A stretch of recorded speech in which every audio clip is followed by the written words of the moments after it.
రెండో దినవృత్తాంతములు 26వ అధ్యాయంలో ఉజ్జియా అనబడిన ఒక రాజు ఉన్నాడు.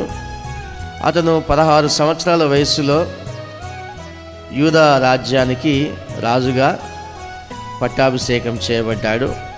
రెండో దినవృత్తాంతములు 26వ అధ్యాయం 4-5 వాక్యం చూసినట్లయితే, అతడు యెహోవా దృష్టికి యథార్థంగా ప్రవర్తించెను. దేవుని ప్రత్యక్షత విషయమందు తెలివి కలిగిన జకరియా దినములలో అతడు దేవుని ఆశ్రయించెను. అతడు యెహోవాను ఆశ్రయించినంత కాలము దేవుడు అతన్ని వదిలింప చేసెను. తెలివి కలిగిన ప్రవక్త వాక్యం ప్రకారము ఉజ్జియాని నడిపించాడు.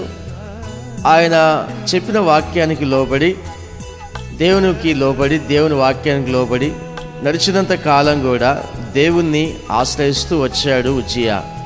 అందువల్ల దేవుని వాక్యానికి ప్రాముఖ్యత ఇచ్చి, ప్రార్థనకు ప్రాముఖ్యత ఇచ్చినందువలన అనేకమైన బావులు తవ్వించాడు. చాలా వ్యవసాయం ఉండింది, పాడి పంట చాలా ఎక్కువగా ఉండింది, చాలా పనివారు ఉన్నారు, ధనాగారంలో చాలా డబ్బు ఉండింది.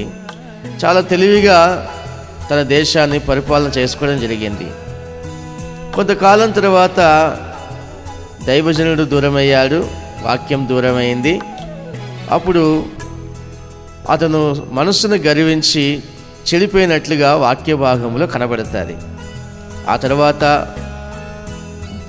చేయకూడని తప్పుడు పనులను చేశాడు. చేసిన తర్వాత అతనికి కుష్ఠరోగం వచ్చింది. ఆ తర్వాత అతను రోగంతోనే చనిపోయినట్లుగా వాక్య భాగంలో రాయబడింది.